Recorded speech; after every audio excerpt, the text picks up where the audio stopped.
Okay, good morning and welcome to today's class. Let's pray and then we will continue in our study of the prophetic. I'll go ahead and pray. Father God, we thank you that you are a God who speaks, you're a God who reveals your heart to your people. Father, we pray that you will make us sensitive, Lord, to hear your voice. And Father God, Lord, we as your sheep, Lord, we hear your voice, Father. Lord, help us to always walk in the path that you are leading us in, and Lord, to heed your voice in our lives, oh God. Yes, Lord, Father, class by class, we pray, God, that you will help us become clearer about what you are saying to us, Father. We thank you, Lord. We thank you for this opportunity. In Jesus' name we pray. Amen. Okay, so the prophetic, very interesting topic.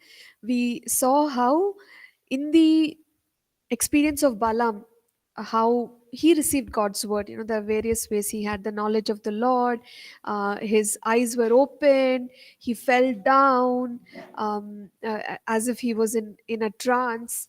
You know, so all of these things we have seen. But now we're going to move on to looking at what we can learn about the prophetic from the Old Testament. So we'll try and do as much as possible today. I don't know if we can complete the entire chapter, um, but we will try to do our best. And if you have questions, please ask. You can stop me and ask. So here in chapter 2, looking at the prophetic in the Old Testament, what we observe is that from the time of Joshua till the time of David, one of the ways in which people heard from God, or they got the answer from God, using some stones called Urim and Thummim. So we may have read about this. The priests generally were the ones who received an answer from the Lord, and these stones, they are interpreted as lights and perfections, or revelation and truth. They were gemstones which were carried by the high priest of Israel on the ephod. Now, how exactly did God give the answer through these stones? It's not very clear, but maybe something like, we could say, whenever the priest came with a question, God would shed some form of a light, and that will give an indication of what God is trying to say, whether it is a yes or a no. Or, it's also seen that maybe God was saying yes through one stone, or true through one stone, and no or false through another stone. So if God showed one particular stone, that meant, okay, no, don't do this, right? So that's how God may have spoken to them. And we see this particularly in like a couple of incidents. So we have one recorded here in our notes. First Samuel chapter 14 verses 41 and 42. When it came to a judgment regarding Saul and Jonathan, God pointed, that the fault was with Saul and Jonathan. Again, Saul tells the armies that, okay, you ask God again, that who needs to die. And the armies say, no, no, don't ask, don't make us do this. But Saul says, no, you ask God. And then they cast lots, and the lot falls on Jonathan. Okay. So how did they know? How did they know that it was Saul and Jonathan who were responsible? And then again, that Jonathan had to die. God had a way of communicating through these gemstones. So this is an old way of hearing from the Lord. Obviously, today we don't depend on gemstones and such methods, because we have the Holy Spirit living inside us. So an indicator of yes or no, how do we hear, if you may say, understand God's indication that yes, do this? How do we get it now, in as born again believers under the new covenant? Earlier, they used this Urim Thummim and all. So how do we know now if God is saying yes or God is saying no? Okay, through the Holy Spirit. Any common indicator that God gives us? Okay, let's imagine it's a yes. God is saying yes. Exactly. Peace of God. We have this sense of overwhelming sense of calm, still, peace of God. So in Colossians chapter 3 and verse 16, we read about it. God rules in our hearts through his peace. And that's how we know whether we have to go in that path or not. But if there is no peace, if there is a lot of anxiety, and we're not talking about emotional, this is deeper than that. Too many questions and you feel upset and all that, that, hey, the Holy Spirit is not at peace. So I am not at peace. This is not something that I should get into. All right. So the Urim and Thummim was one of uh, the common ways which people undertook early on. Later, receiving a word from the Lord was generally done through a prophet. So, if they wanted to know what God is thinking, they had to go in search of a prophet. A classic example is at the time when Saul lost his donkeys. Can you imagine? It's a like a it's not a like a theological problem or a very serious problem, you could say. But when he lost his donkeys also, he has to go find a seer. Seer is a prophet. And he had hope that the prophet will tell him where his donkeys were. So this is how people heard from the Lord. Why did they have to find a prophet? Okay, a prophet would reveal God's will, but why couldn't they themselves know God's will? Why they have to run behind a prophet? All right, that time they were prophets were hearing the word of God. Any other reason? All right, God spoke through the prophet. I'll keep saying till I get my answer, right? So, what is the primary reason that you had to go to a prophet and you yourself did not get the answer? Why? Exactly. That's the main answer. Because now we have Holy Spirit dwelling inside us. But back in those days, the Holy Spirit will come upon. You'll read like that. The Spirit came upon. So the Holy Spirit will only come upon prophets, priests, kings. And so the anointing was specific for the role upon a few people, not on all people. That's why you had to go looking for that person, and that person through the anointing will reveal the will of God. Whereas today, it's not the same thing. Holy Spirit is in all of us. Okay, so we'll talk later also. We don't have to go and run behind a prophet now because situation has changed. We can't use the Old Testament as our standard.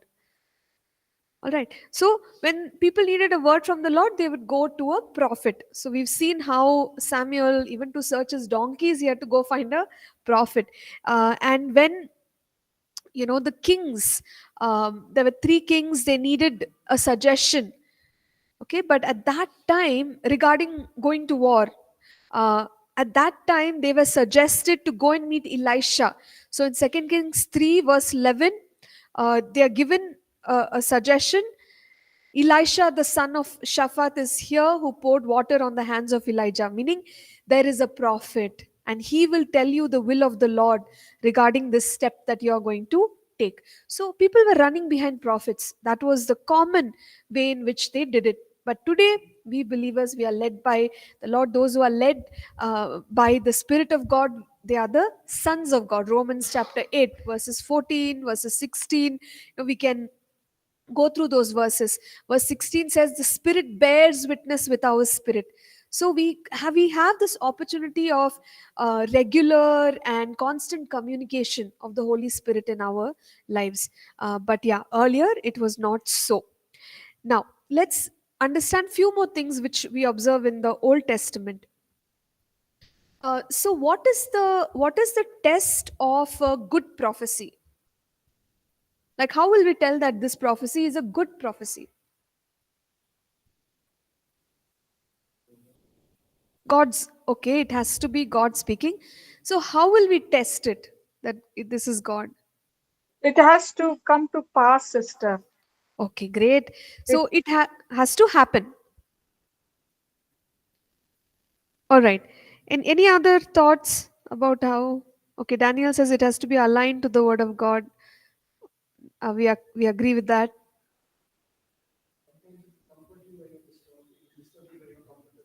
Mm.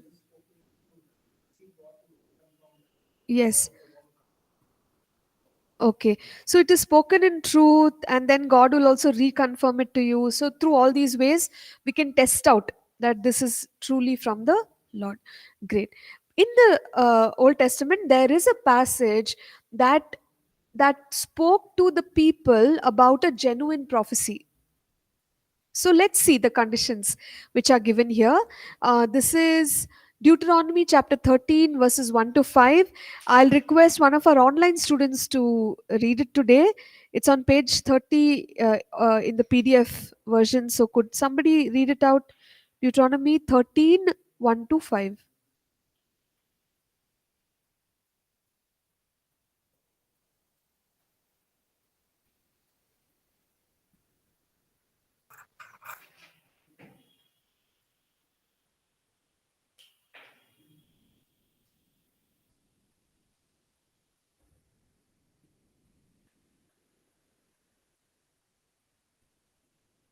All right. Anybody is able to read it?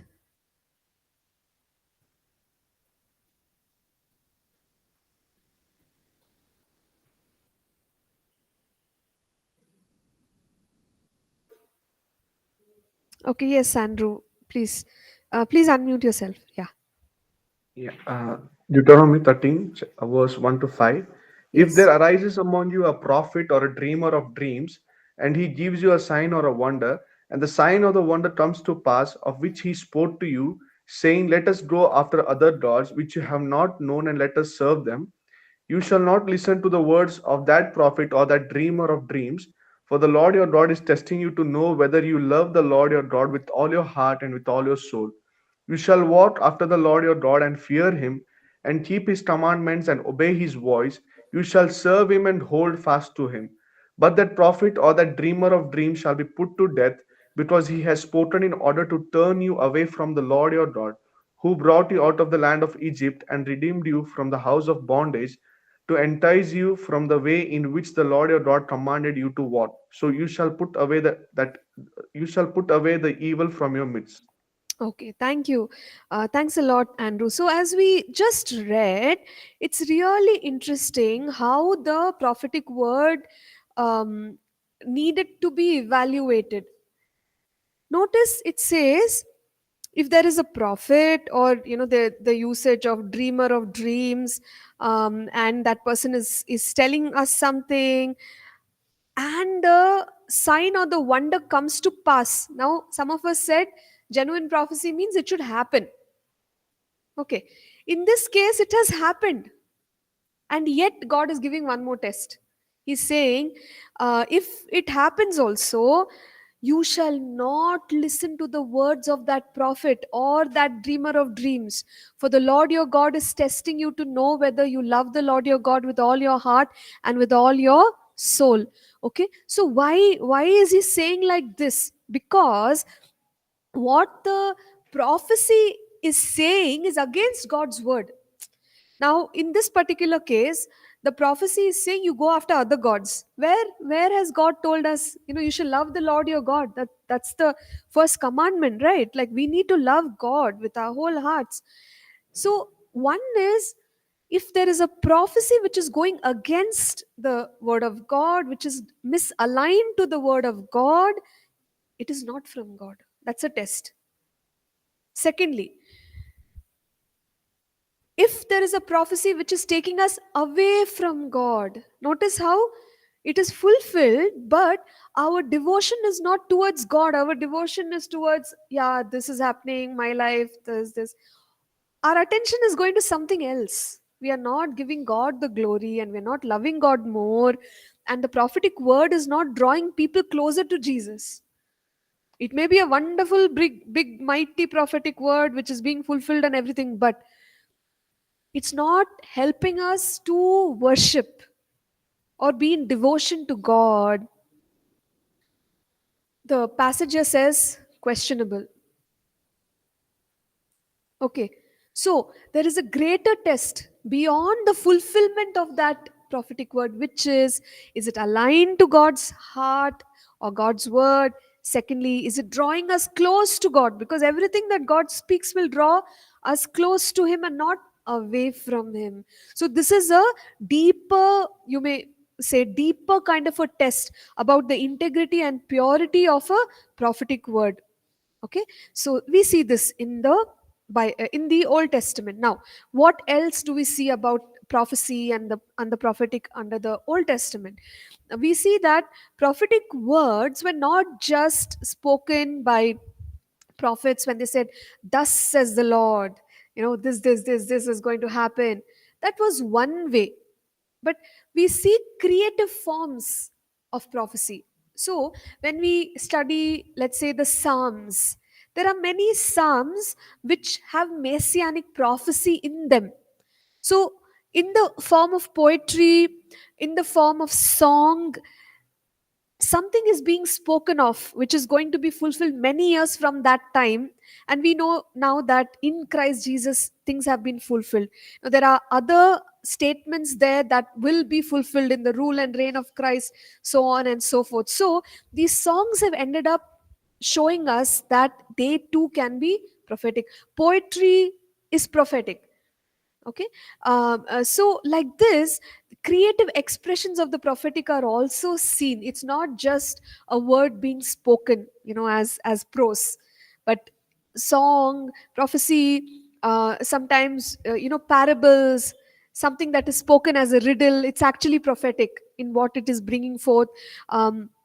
Or some form of drama or action. So these are all ways in which the prophetic manifests itself. Now, for us to understand something like a parable, you could think of the time when Nathan the prophet, he had to correct King David. So it's a tough job, right? If he straight away goes to David and he says, you are wrong, who knows, David might have said, chop off his head, or this great danger to his life. So he needed wisdom to inform David that you are the person who has made the mistake. So he comes up with the story, and he just says, okay, there is this Eve, and this one, that one, and somebody kills it, and who should be blamed? Who is responsible? And then yeah, David asks, who is responsible? And then Nathan says, you are the man. So interesting, right? It's a prophetic word. The prophetic word is, you are at fault. But the way the prophetic word was brought out is in the form of a riddle, uh, and with much wisdom. So we find all these kind of prophecies also in the Bible. So quite a few examples are given here. And in the messages brought by other prophets, Jeremiah, he brings out a message through a symbol of a broken pot. Okay, he there is a portrayal of the siege of Jerusalem by Ezekiel. So we would notice different ways in which the prophetic word is released. All right, everyone with me so far? Okay, great. Now let's go on. In the Old Testament, we also notice a connection between music and the release of the prophetic anointing. You remember the time when Saul has to go find Samuel, who is the seer, for the finding of his donkeys. But at that time, in First Samuel chapter 10, verse 5, the latter part of that scripture, it says, with stringed instrument, a tambourine, a flute, and a harp before them, and they will be prophesying. So this is the description given to Saul, like, go find this group with so many instruments. It sounds like a full band, isn't it? You have stringed instrument, tambourine, flute, harp, and they will be prophesying. So the prophets are somehow trained in music. Like, why? Because we notice in scripture that there is a connection of the prophetic anointing with music. So no wonder those who wanted to be trained as prophets were also trained in music. Okay, so we've seen that. There is another time when Elisha, Elisha has to prophesy to these kings. And at that point, he gets angry about something, but immediately he wants to go into the mode of releasing a prophetic word. For that, what he does is he calls, one of the prophets. He says, okay, bring the prophet. And that person comes and he strikes a chord. As soon as that person strikes a chord or there is music, scripture says, 2 Kings 3:15-16, then it happened when the musician played that the hand of the Lord came upon him, and he said, thus says the Lord. Why did Elisha need music? And only after that, the scripture is saying, the hand of the Lord is one of the ways of saying the Spirit of God came upon him, the prophetic anointing came upon him. And then, he said, thus says the Lord. That was the way of prophesying. But it happened after the release of music. So, obviously, at least in two instances here, there is a connection between music and the spiritual environment that music creates and the release of the prophetic anointing. So it plays a part in ushering the prophetic anointing.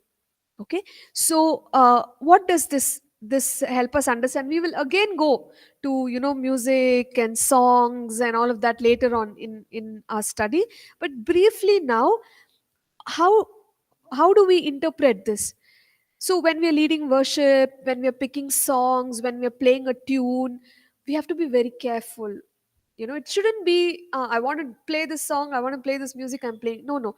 We are listening. We are connected to the Spirit of God, and the Spirit of God is showing us. So according to that, when we sing, according to that, when we play, there is a greater release of the anointing. Okay, so that's very real, that's very true. No wonder the prophets, you could say, to some extent, they depended on music for the anointing to flow better. Now, we should not make it, uh, an idol, in the sense that, oh, I'll only prophesy if there is good music. Sorry, I'm not able to prophesy, music is bad. Okay, that is not accurate. Because if we look at Jesus, right, and him carrying the supernatural anointing on him, he was walking in the crowds on dusty streets, and people are just pushing him and all. It's not a good environment. Do you think some music was playing in the background? Not at all. So in such an environment, Jesus is still able to release the supernatural, the prophetic, because it's not about the music. So for us to say, I don't have good music, so my anointing is weak, that's not correct also. But you get the point, right? There is an association between music and the prophetic anointing. Now, when we talk about the prophetic anointing, those who are prophets demonstrated mighty miracles. So this tells us that along with the prophetic anointing comes the power to release signs, wonders, and miracles. So when we consider Moses, Moses is a wonderful prophet in scripture, and we've seen all the amazing works that God has released through him, through the rod of God. You remember, he held out the rod, and then the sea parted. He took that rod when he went to Pharaoh's court, and it turned into a snake. So there is the miraculous associated with the prophetic anointing which Moses is carrying. Similarly, when we consider Elijah, we look at so many miracles, right, through their lives. So then it clearly tells us that the prophetic anointing releases the miracles of God. So that is something you and I can expect when we flow in the prophetic. So what kind of miracles were associated with Elisha's bone raised a dead man, it says. And then what else do we remember? Elisha, the axe was floating. Do you recall? Then what else? yeah, parting of the river Jordan. So these were all some miracles attributed to Elisha. There were other miracles attributed to Elijah, the widow of Zarephath. When she did not have provision, God released divine provision. Then also Naaman, a commander of the Syrian army, when he was leprous, he was healed by dipping in the river on the instruction of Elijah. So uh, ultimately, what we're trying to say here is that the miraculous goes hand in hand with the prophetic anointing. Okay. Yes, I'm just continuing with the assumption that there are no questions. So if you have a question, you'll have to interrupt me. Okay, so I'm just gonna keep going on. Moving on. I'm on page 34 here, and this talks about the schools of prophets. Does it sound um, um, what is the word? uh, Actually, like illogical to say schools of prophets, as if we are you go to medical school, you become doctor, you go to prophet school, you become prophet. Is it possible to teach prophecy? Is it possible to train prophets? So what is your view on that? It's a gift from God, sister. It's It- a Hmm. prophecy is a gift from God, spiritual gift. Hmm. But as I had asked this question, sister, to you, Hmm. like I went for 3 days and I didn't gain much. Yes. But I don't know, maybe you know better, sister. Okay. I also know only on the basis of what I've read, Sister Gertrude. Anyway, we'll do our best to answer this question. So the question is, does schools of prophets or the training of prophets make sense? That's the question. Okay. Now, when we look at First Samuel chapter 3, verse 1, Samuel as a boy, okay, ministered to the Lord before Eli. And the word of the Lord, was rare in those days. There was no widespread revelation. So Samuel, when he is dedicated to the temple, the way we are observing, he does not have like a proper training. Yes, Eli is giving him instructions. That the moment when he heard God's voice, then Eli said, okay, it must be God, respond to God. That's also training, because Samuel didn't know that he was hearing God's voice. So the mentor had to tell him, Samuel, that's God's voice. So we see Eli helping him out just a little bit like that, but nothing much, nothing so significant. And the verse itself says, the word of the Lord was rare in those days. There was no widespread revelation. That means a lot of people did not know how to hear God's voice. So, this is the environment in which Samuel grew up. But we also know that he became one of the mighty prophets, Samuel the seer. So how did he train up? So we could say primarily he depended on God. Primarily he depended on the Spirit of God to equip him to learn. He learned bits and pieces from Eli here and there, but mostly on God. Now, coming through this kind of an environment, he still became a really powerful prophet. In First Samuel 3, verse 19, we read, so Samuel grew and the Lord was with him and let none of his words fall to the ground. Okay, so in other words, God gave him revelation that stood. All right. Now, the good thing is that Samuel realized that whatever he had learned needed to be passed on.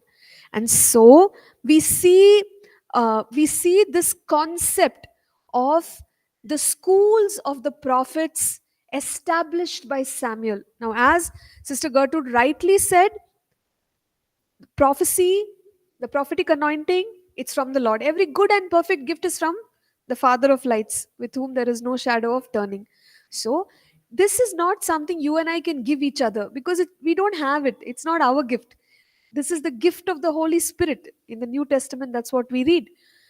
So the prophecies and prophetic anointing comes from God, right? And yet Samuel is establishing a school, and we just saw that they were the sons of the prophets. In other words, they are the students. They were called as the sons of the prophets. Okay, when we study about the life of Samuel, study about the life of Elijah, Elisha, we we see that there is a pattern. So there is a senior prophet, somebody like Samuel, and then there are trainees who are called as sons of the prophets or called as servant. Okay, so they're going under training. The gift is from the Lord, but here's the point: we can learn to develop the gift from others. God uses human instruments to help us develop the gift. So, are we all getting it? Yeah. So, it's okay based on what we observe in scripture to train up people in the prophetic. So we are just providing, guidance about how this works, and how they can nurture what only God can give. Anointing is from the Lord. Got it? So that is what we are saying. So the process of growth and maturity is very real even under the prophetic. So let's take for example, one of us is called to be a prophet. Okay, office of a prophet.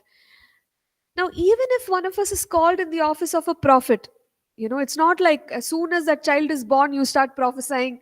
No way, right? The person has to develop and mature the gift. So it is going to take time to step into that stage of maybe bringing, earth shaking prophecies and all. But there is a process. And this is where God uses human agency, or training, or workshops, or reading a book, or attending a class or a course. It's helpful because we are able to see the patterns, and understand how this prophetic flow works. That's all, right? We're not actually giving the prophetic anointing to one another. Okay, is it clear? All right. Sister Gertrude, are you in agreement to that? Yes, sister. Okay, great. Yeah. Yes, thank you so much. All right. So now let's move on. We are moving to page 37. And there is another observation in the Old Testament. This is called as the prophetic influence. Okay. So, what is the prophetic influence? So here what the incident that is used is from Numbers 11, where we see that Moses became overwhelmed by the responsibilities of his ministry. He was just trying to serve God, trying to take care of the people, and he just became, the burden became very heavy for him. At that time, his father in law advises him and he says, you know what, you need some leaders under you. So, how about you select people? So, 70 elders are chosen, and there comes a time when Moses now has to pray a blessing or impart uh, to these 70 elders. So in Numbers 11:25 we read, when these people were gathered, the Lord came down in the cloud and spoke to him and took of the spirit that was upon him and placed the same upon the 70 elders. And it happened when the spirit rested upon them that they prophesied, although they never did so again. So this is called influence. So when these people were connected to the life of Moses, what happened is the anointing which was on Moses was taken and put on these people. Okay, so what is the anointing that they needed? They needed leadership anointing. So obviously leadership anointing was given to them so that they can also lead people. But we also observe another anointing. What is that? Prophecy. They prophesied. Okay, these people prophesied. uh, Moses He is a prophet. The Bible clearly says Moses is a prophet. So he had a prophetic anointing. And so from that anointing, the prophetic anointing also came upon the people, but it only came once, right? Because they were associated with Moses. Now, in the same situation, in verse 26, we are also told about two more people. Their names are Eldad and Medad. They did not, they did not come for this gathering. They remained in the camp. But interesting to note that because they are part of the 70, they also prophesied in the camp itself. So the Spirit of God came upon them. Okay, so what is influence? See, influence is basically when you are um, associated with a prophetic anointing, you receive of that anointing. So in this case, they were associated with Moses as his elders, 70 of them. They received of the anointing which was on Moses' life. But we've studied this in Keys to Supernatural Ministry, that the anointing does not come exactly like that. Right? So we do not have 70 Moseses. It can't happen. Because only a part of the anointing came on these 70 people. Another example of prophetic influence is when Saul meets those sons of the prophet with the instruments. In 1 Samuel 10, verse 10, it is recorded that Saul prophesied.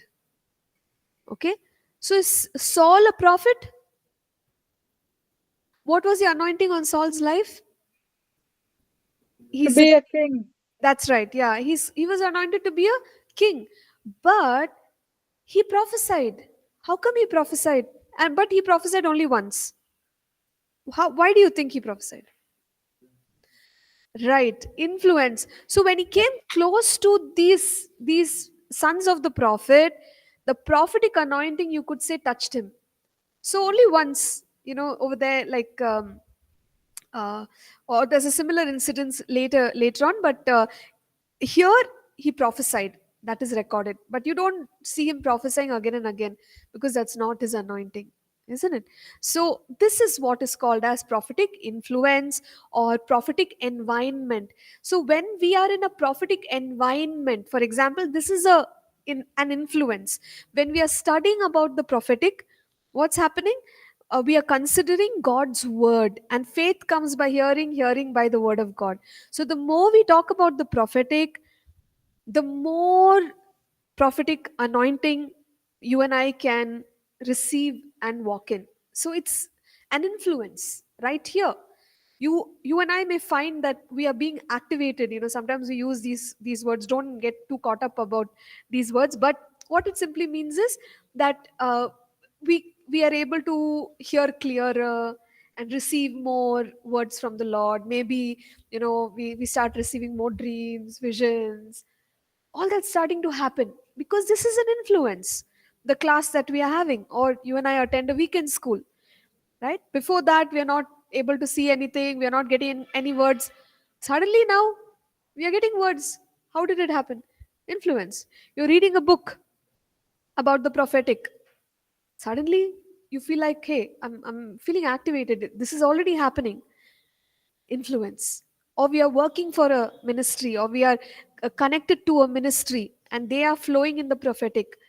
So when we are connected, influence, that environment enables the flow of the prophetic better. So we are not making all this up, it is there in scripture, right? So in an environment, it is possible for the flow to be stronger or better. Okay. uh, all right, so let's move on. The next topic here is transfer of the prophetic anointing. We've already seen one example in Numbers 11. The anointing on Moses is being imparted to the 70 elders. So that is a transfer of the anointing, and we've already clarified that it does not go exactly. the way it is on one person. It is imparted on the basis of the role or the assignment that God has called people to. Similarly, when Moses passed on his responsibility to Joshua, at that time also the spirit of wisdom came and rested upon Joshua. So the transfer of the anointing, leadership anointing from Moses to Joshua happened. Now, where else do we see this kind of transfer scenario? Very classic, right? Classic example: Elijah, Elisha. But what is unique about um, Elisha's expectation? Right. So we see in his request, that he wanted a double portion. He was desiring a double portion of the anointing. So it's really wonderful to know that someone was desiring the anointing. See, God is always happy when we desire spiritual things, and in this case, Elisha is desiring the anointing. But what did Elijah tell him?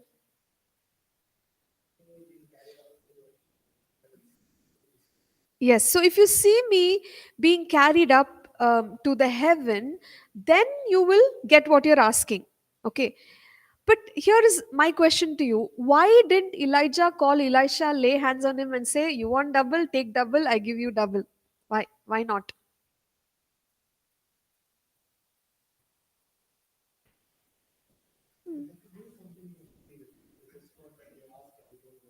Okay. So Akil is saying you have to do something to get the anointing. Hmm. Sister, also he had to hear from the Lord whether he can transfer it. Okay. He had to hear from the Lord whether he has to transfer it. Okay, that's another answer. I'm looking for the correct answer. Okay. So not yet. Uh, huh? Pursue.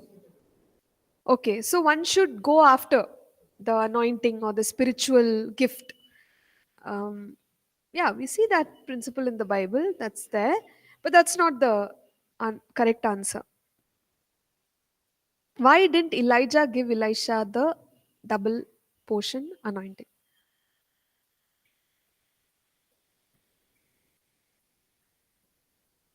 I already gave the answer. That's why I'm asking you the question. You cannot transfer double portion, sister. Okay, so Double portion of anointing.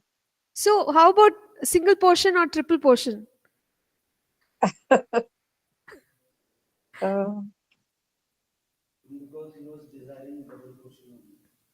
Okay, okay. All right. Good effort. That's all I can say. The point is, see, we can't transfer because anointing doesn't come from us. You got the answer. If Elijah could release anointing, wouldn't Elijah give himself a double portion? Yes or no? He would. But here is something we have to realize. Anointing comes from God. So that's why Elijah is saying, I can't. How can I give you? It's not mine. God has to give you. So you watch me. So it's like a test to Elisha. It says, if you're committed to, observing, uh, observing me as your mentor till the last minute, like you don't get distracted. There was the chariots of fire happening, and Elijah was being taken away, and yet he had to keep his eyes on Elijah. That was a test given to Elisha. But it was really like he was doing it for the Lord. So if he could express his desire for the anointing that much to chase after Elijah, then God will give him the double portion. Okay. So Elijah knew that. He knew that, Elisha, you have to receive from the Lord. I can't give it to you. So he would have heard from the Lord, and God would have said, ask him to, seek after the anointing in being connected to you. So that way he did it till the end. And the interesting part is, when we read about Elijah, Elisha, in the book of Kings, Elisha's miracles are numerically double of Elijah's miracles. See how faithful God is. You can do the calculations. It is exactly double. So that means God gave him the double portion anointing. He got it and he did the miracles. Okay, so again, coming back to the point we made, anointing is from the Lord, and if we want to get our anointing, run after God, ask God. Yes.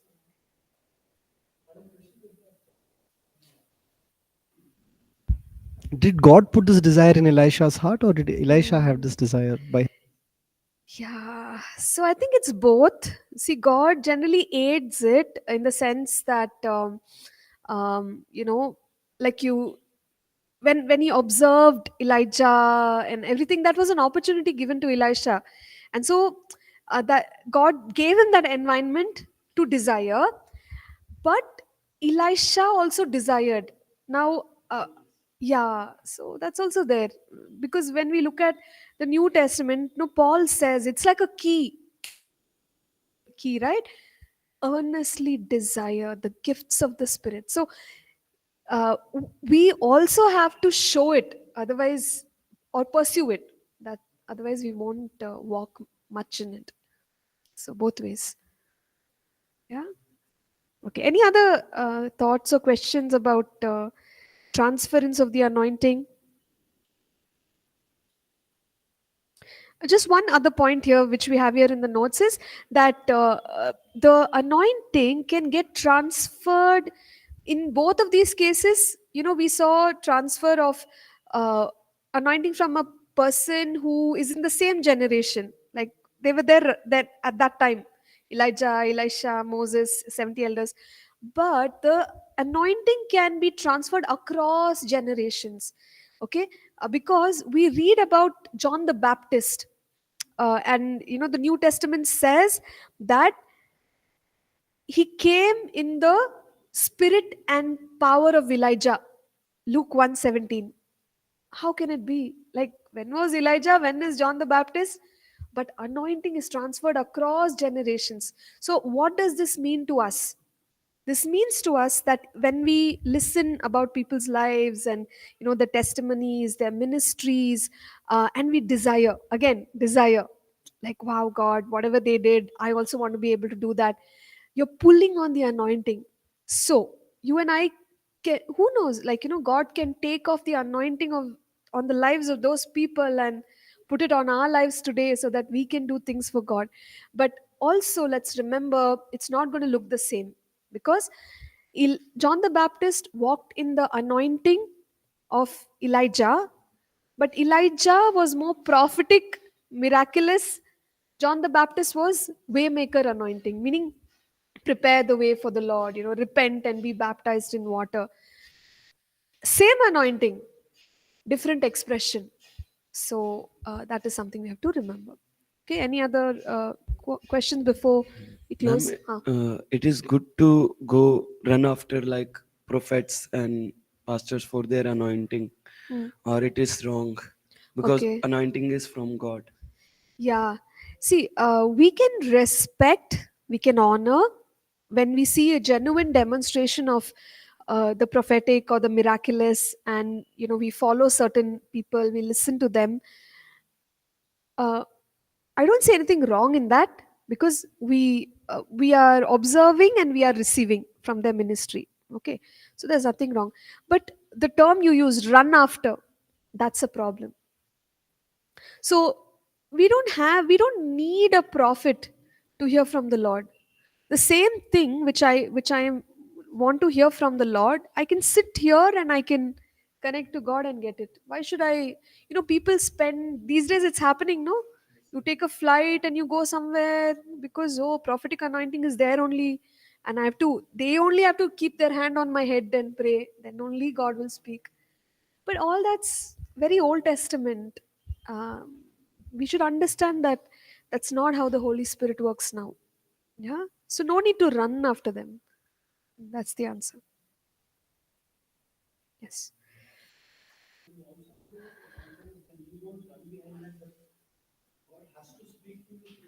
Attending, he will bring that to pass.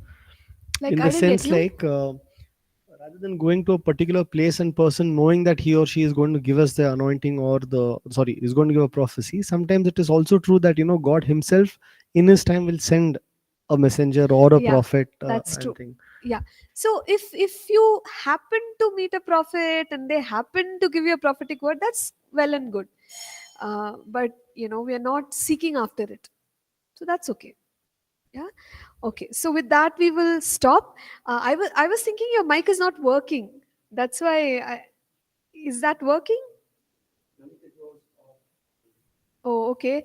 So great. Then maybe one of us can pray as we close. Dearly Heavenly Father, we thank you for this time, O Lord, that you have given to us, O Lord, that we went through this prophecy, O Lord. We went through this course, O Lord. You helped us to understand, O Lord. When we are reading about that, your word, O Lord, help us to understand your Lord. Holy Spirit, you give your wisdom, knowledge, and understand, so we can go through these words, O Lord, and we apply in our life, O Lord. We thank you. We bless your name and ask this prayer in the name of Jesus. Amen. And thank you. Thank you, everyone. God bless you. See you on Friday. Thank you, sister. Thank you. Thank you, Sister Gertrude. Thank you. God bless.